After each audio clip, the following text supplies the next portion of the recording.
I was struggling for years to grow my YouTube channel that couldn't even get to 20,000 subscribers. But when I started applying these habits, that's what got me to over 500,000 subscribers in just 13 months. I'm Amy, and on my main channel, I actually have about 730,000 subscribers now. You are listening to the CEO of Life podcast, where I share about how to live for ourselves, optimize our 20s, and in particular, build a business, something we could call our own, with the primary marketing arm as organic content. Before we start, comment below where you are on your creator journey and why you want to be a content creator. Number one is don't be passive. Be active in consuming. When you open up your YouTube page, you get recommended videos. Take a visual glance at everything as a whole and notice what videos draw out your attention. Why is it eye-catching? What I started to do is I even began screenshotting particular thumbnails and titles and writing notes, literally documenting pretty meticulously why I thought that this video had a wow factor. One thing I learned is that thumbnails in particular don't want to just repeat what the titles say, but instead make your viewer go, huh? And make sure that, because a lot of people watch videos now on their phones and smaller devices, that the text has to be minimal, and the simpler you make it, like imagine everything as being the level of a fifth grader. The simpler you make it, the better it is. The more you overthink it and overcomplicate it, then it's actually less attractive to a viewer. Also, while watching the video, take notes on how you feel at different parts of the video. You see, in marketing, something really important to understand is that people aren't convinced by logic, but humans are emotional creatures. So in the introduction, what made you want to continue watching? What made you want to click away when you're 5 minutes in? Be more active and analyze, because as a creator, you're going to be doing that anyway. So to get to that point of being a successful creator, you have to already adopt that mindset of a successful creator. Number two, bias toward action. I had an extremely short time between hearing the tip and implementation. I would watch tons of YouTube videos about how to become a better YouTuber. I would sign up for newsletters. And the moment I heard a tip that I'm not doing that resonated with me, I would pause the video and implement it right away instead of writing it down and doing it for the next video. I would already apply it to all the videos that were relevant for that tip. Or if this has to do with filming or something for a future video, then I would make sure to already apply it to my scripts that I have prepared. Speed and reps are really important when you're just starting out, and you have to have the mindset that you literally don't know if something is going to work unless you try it. So don't waste time deliberating it.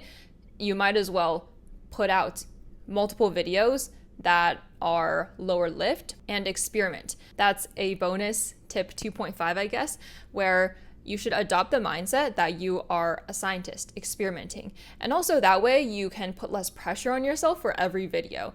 I remember at the beginning, I was trying to perfect every video. I would spend like 25 hours and then it would flop. And then I wouldn't even be able to understand what went wrong because I just simply didn't have enough reps, since every video I was spending like 20 hours on. Because remember, our biggest roadblock is in here. It's in your own mind. Perfection is the enemy of progress. Number three, always be improving in the value you give. Nowadays, especially with AI, people can easily make things look better, be more exciting, use more crazy cuts and fancy editing. So how are you going to stand out in this saturated space? What I did is that I completely gave up on vlogging. I realized that, hey, I'm never going to be able to become a cinematic, beautiful vlogger and show my life in a great way. And plus, I also don't like how I can no longer live in the moment and be present when I vlog. So you really have to reflect and realize, how am I going to take the most advantage of my unfair advantage? And my unfair advantage, I realized, was in what was in my head and the value I can give by sharing my experiences. And I don't need to do vlogs to use that unfair advantage. Thus, I made a commitment to only do sit-down videos. And guess what?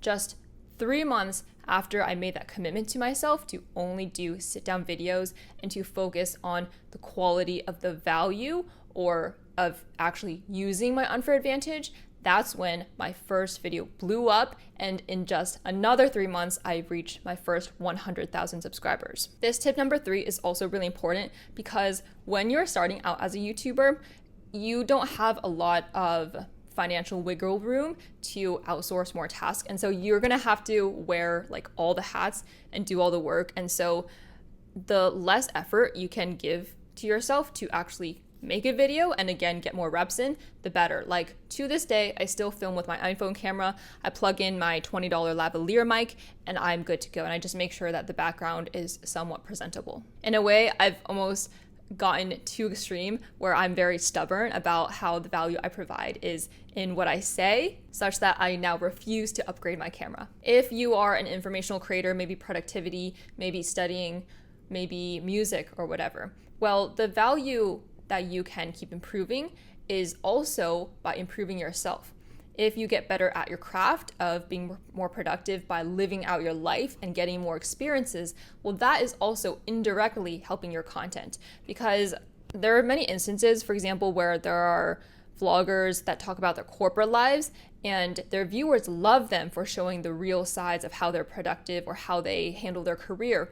But then what happens is that these vloggers start to become repetitive and they start to live for the camera instead of just capturing their real lives. So make sure to still gain your own experiences and live your life and your real journey and grow from that. And that is how you can present better value to your audience. Number 4, review things as soon as possible. Related to the point earlier about wearing many hats, the best decision I made early on was hiring an editor. It did take some upfront work, but it's important to understand where your front-loaded work is valuable. So I went on people per hour. I went on Fiverr.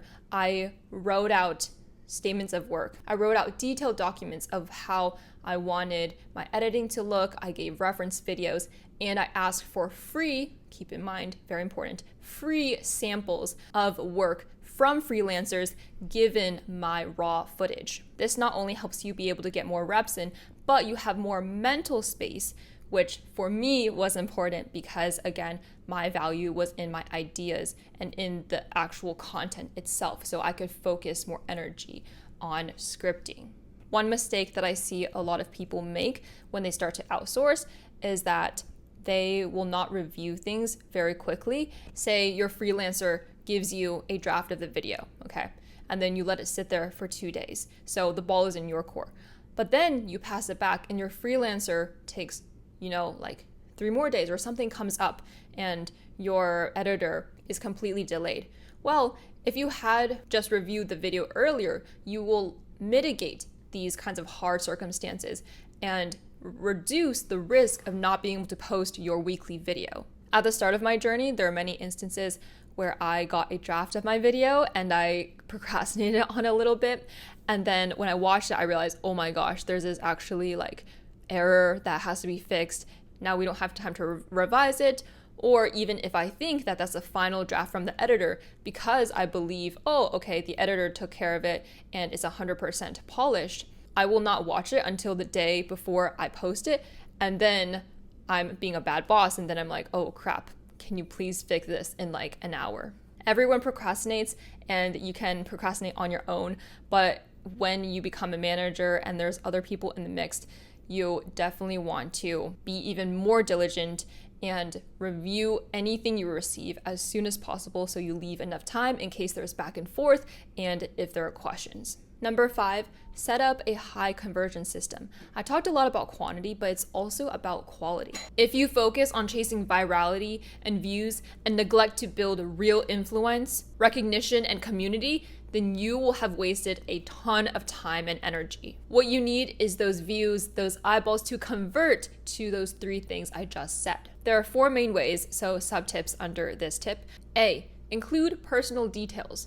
It is so boring if your video looks like ChatGPT, spit it out. In this world of so many people wanting to be content creators, and not only that, but information readily available on the internet, why would anyone want to watch a video that's just a video equivalent of something they could Google? Include relevant personal details and stories so your audience will like you and more likely to stick around and to listen to other things you want to talk about. Viewers are also more likely then to relate to you and form that strong connection. The other benefit is that including personal details builds trust because it's proof of what you're actually doing and why you're saying all this advice. B, literally include call to actions.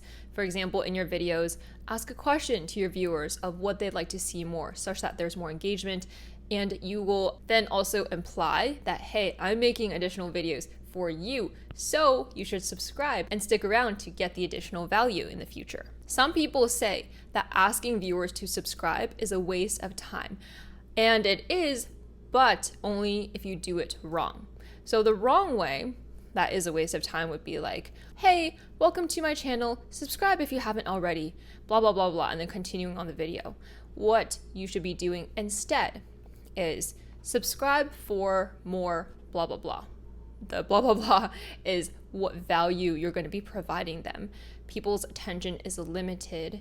Their time and energy is precious. So show that you know it's precious to your viewer by saying, this is what you will get if you subscribe. Famous podcaster Stephen Bartlett on Diary of a CEO does this all the time, where in, even the intro of his podcast, he will mention, hey, I noticed that through my analytics, most of you listeners are not actually subscribed. So please subscribe, and I promise I will continue making the best, highest quality content. Do you see how that instead of asking and taking, the point of asking people to subscribe is to give? That's a big difference there. C, I realize it's a little confusing to use A, B, C as subpoints. So essentially the third way to increase your conversion rate is to deliver real impact. This is why I spend hours and weeks and even sometimes months on my video scripts. I am reflecting a lot. I am analyzing and understanding my audience to give the most helpful information I can give. Instead of just taking from my experiences and introspecting, I am doubling my time by introspecting from my audience's point of view to read their comments and internalize just how their mental state might be, where even if they have heard this other tip on the internet before, why didn't that work for them? I'm taking extra steps there, and my audience, as you can see in the comments, can definitely feel that. Pro tip, keep in mind that delivering real impact is not only limited to, giving a study tip and suddenly that viewer gets straight A's, but that impact can also be the emotions they feel. If your viewer watched your video and they resonated with something you said and it made them feel a sense of comfort or reassurance or inspiration, then they are impacted by that emotionally, and that is also value they got, and they're much more likely to convert and subscribe. The fourth subpoint here about how to increase your conversion rate is to line up your dominoes. When I was a small YouTuber, I believed that growth would just be slow and steady. Even though it'd be nice to have an exponential burst, I didn't think that was very realistic, but actually the most growth does come from these exponential bursts. And why is that?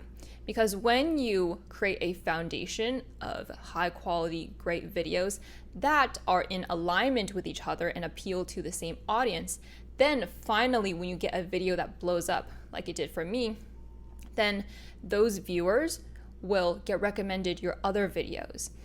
And if your videos were not related to that video that blew up, then they're not going to click on those additional videos, and they're not going to stick around because your channel does not seem like it has a cohesive theme. Instead, line up your dominoes or your videos such that when the domino at the end, your viral video, tilts or tips, then it will also tip over all the other dominoes, which are the other videos on your channel. Final piece of really important advice that I don't see enough people talk about.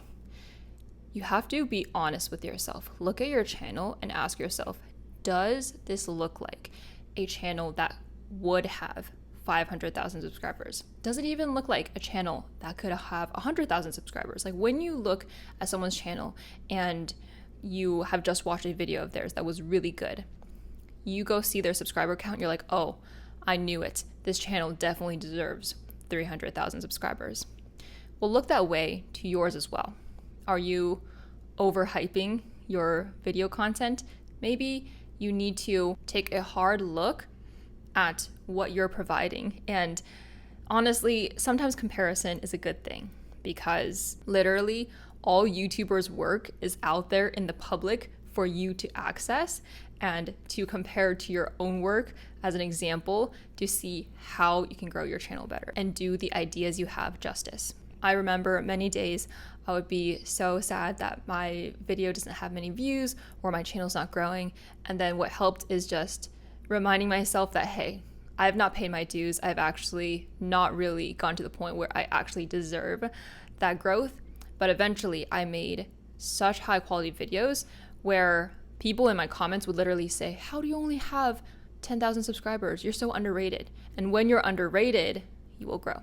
Now, this video might seem it's a bit different from the other content on this podcast channel, but it's actually not, because I think that being the CEO of your life means that you create something that you have ownership of, whether that's your own personal brand or your business, and as a whole, your life. These things are very connected. The most entrepreneurial people I know are also entrepreneurial about their own life to make sure that, hey, I'm hitting my goals in these metrics and areas of quality sleep, nutritious food, and working out. Thus, if this holistic way of approaching life and business appeals to you, then make sure to subscribe and leave this podcast a 5-star rating on Spotify or Apple Podcasts, and let's all optimize our lives together. Please comment below any follow-up questions you might have or additional topics you'd like me to cover. Thank you so much, and I'll see you next time.